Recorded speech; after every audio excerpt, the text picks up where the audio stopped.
So here we have Allan from up here in Bundaberg. As you see, this is his pretty smick sounding LS 80 series. Tell us a bit about it.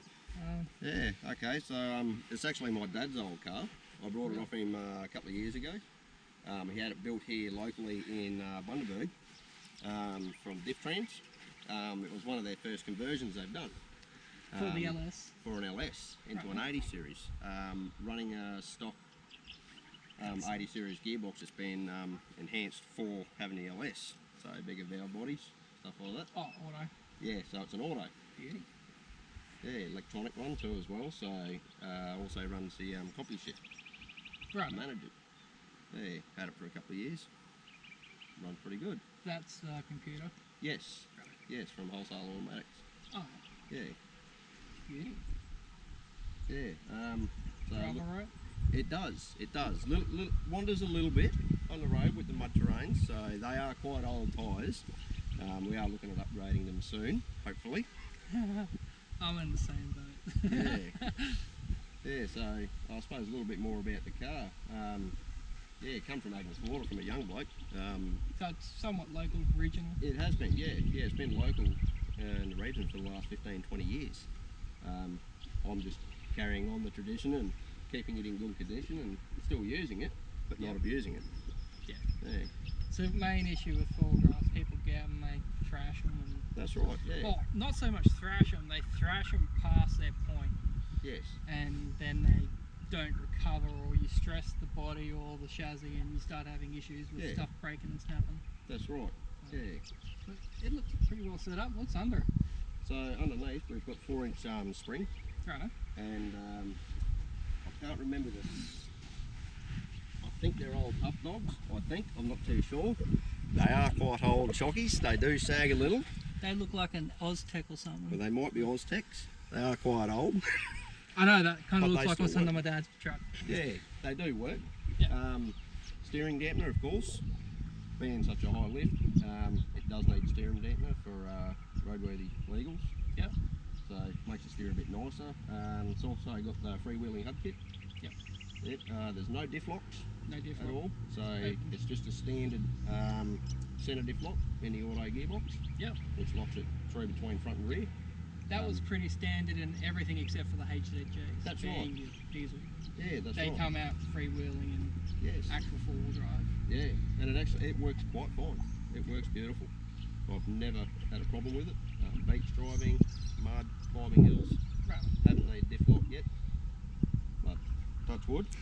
It looks pretty good. It's pretty straight for something that definitely gets used. Yes, yeah, it is quite straight. We do look after them. I mean, the paint's obviously seen better days, but for a 30-year-old car. 20, 30-year-old car things. Yeah, it's a 1994 model. Looks like someone in their time had a scoop on it. Yes, that would have been the young fella from Agnes Water that my dad brought it off. He had one of those super cheap scoops on it that did nothing.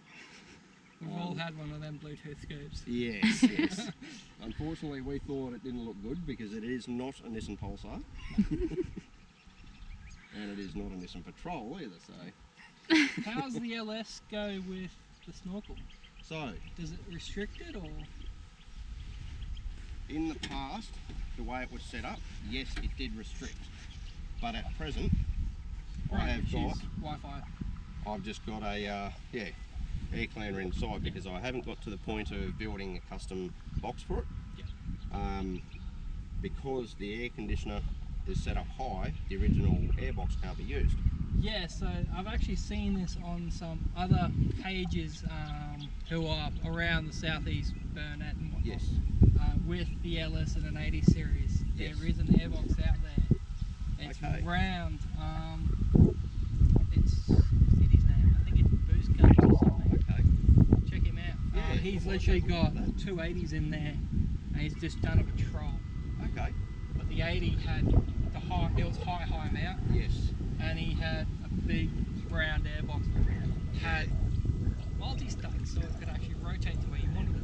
Okay. We'll have to have a look at that because yeah, that would be your #1 restriction. It is at the moment because originally we had just one of those cheap SAS canisters, and they are way too small, and it was choking it. getting very bad fuel economy. I was lucky to get 350 out of a tank. Yep. And it's terrible. And as you can see, it's not a stock motor. No. It's not the stock 4.5 petty in there anymore.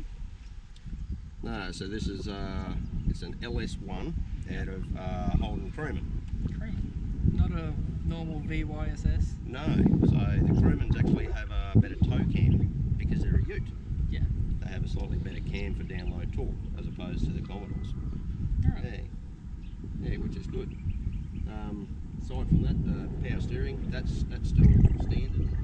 Still has the high mount alternator, which is the Crewman alternator. Yep. The only trouble I'm going to have, obviously, is I have nowhere for a secondary battery. Yeah. So I need to run one in the rear. Well, that's kind of good because it disperses some of the weight rearward. It does. Stops making them so front heavy because, well, it is they're alloy block, aren't they? Yes. So this is the alloy block cast heads. Yep. I do believe. No, sorry. It does have the alloy heads. Who knows? I don't know a lot about the internals of this motor. As far as I'm concerned, it's stock. Right. It behaves stock. For full drive application, there's no real point trying to get big power out of it because then you break other stuff. No, that's right. And that's got a lot more power than what was in here anyway. It does. As a stock motor, it's got more than enough power for this vehicle.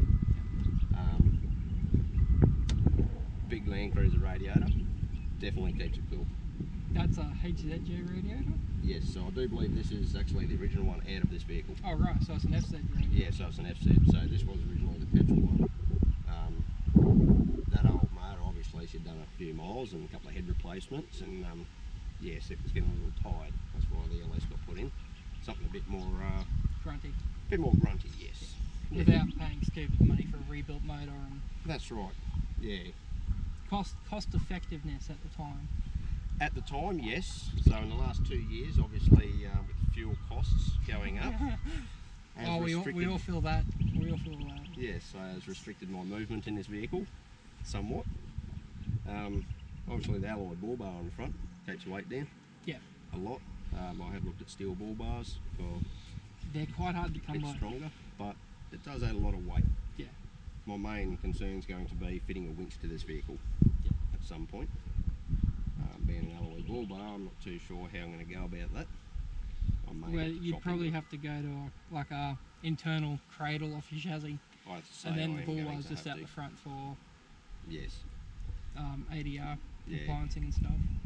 Yeah.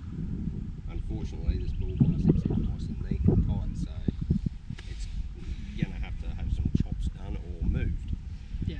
Which is going to break my heart because I really like this bull bar. It looks clean. The whole vehicle looks pretty damn clean. Actually, it's the dirtiest this car's been for quite some time. Normally polished up, this thing looks beautiful. Right. Yeah. So, obviously the inside. Would you like to have a look at the inside? Yeah, you can have a look at the inside. Yeah. We'll just close that. Help stop the wind. No drama. So the interior looks pretty stock. Yeah, so the interior in this thing is actually original, untouched. In the brown. Yep, in the brown. Yeah, everybody loves the brown. I have a lot of people who, some love the brown, some prefer the grey. Yes. I myself, with my age Land Cruiser, I prefer the grey, but the brown one we got's kind of alright. Yeah, so nothing is out of the ordinary in here, except for the CompuShift. So, which drives the electronics for the gearbox. Right. So, it now has the capabilities of, I can modify my changes. Yeah. So when it changes between first and second, third, and so on. And your lockup. And my lockup. So it has a lockup for fourth gear, but I can also change that so it engages into minimum second if I have the lockup switch. So at the moment I don't have the lockup switch. So that is future additive. We're never done building them, playing with them. No, it's a bit of an art form playing with the electronics in this thing. Some of it is needing some TLC. As you can see, this here is the computer at my foot for the CompuShift. So my lovely wife has to be very careful when we're forward driving that she does not kick the wires out of it. Yeah. Otherwise we are dead in the water. This needs to find a little bit better replacement. Oh. That's right. Not replacement, but yeah, placement for it. That's Would there be right. room under the console? That is something we are going to look into to tidy it up a little bit. The placement of this is good. Out of sight, out of mind. That's right. I'd like to actually get it up as high as I can under the dash. Just for water crossings? Just in case we do get stuck in water crossings. Yeah. And the other downside about it is, with this shifter, it only allows you to change in manual mode, first to second, second to drive. It will not let you go into third gear because with the original you have an overdrive switch. Yep. And that is not able to be connected. So to change that, I have to put a later model Prado shifter or something along those lines with the Tiptronic. Or something with complete aftermarket shifter. That's right, yeah. I'd like to keep it as standard as possible, so keeps it clean and error. I'm looking into ways of maybe doing something along those lines with the original shifter. Alright. To try and keep it as stock looking as possible. The only thing that you can tell that gives it away is the fact that this has the LS1 badge on the side. That's pretty. I didn't see it till it was past us. Yeah, it's very quiet. It's a very sneaky four-wheel drive. Yeah, it's quiet till you open it up, and then that's right. It's not the exhaust sound. It's literally the motor, the grump of the motor coming out from it. Yeah, that's right. It does try and push the baffles through the muffler. Yeah. So and we've got our oil gauge, but it doesn't seem to want to... That oil gauge is having a lot of issues at present. I do have a brand new one sitting on the back seat beside you, which is going to be fitted there somewhere at some time.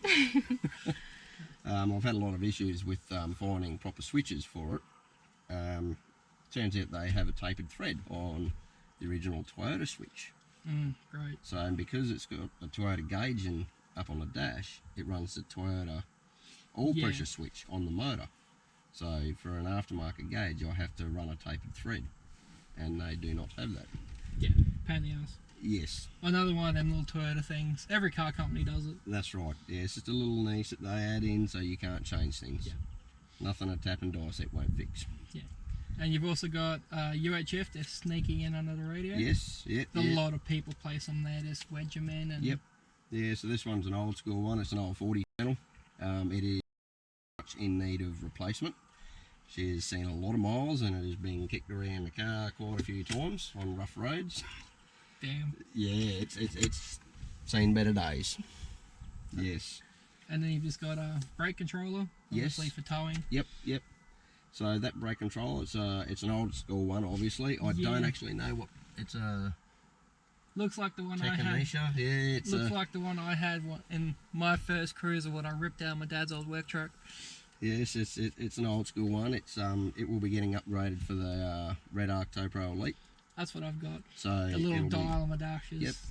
It's finicky to get in the right spot, but I haven't read the manual of all its other little settings. But there's all sorts of little settings you can do with them. But yeah, that's right. With those, they actually brake equally with the vehicle. Yeah. Once you set them, they will brake perfectly fine. We have one in our Prado. That's what you want. You don't want it dragging up. It works beautiful.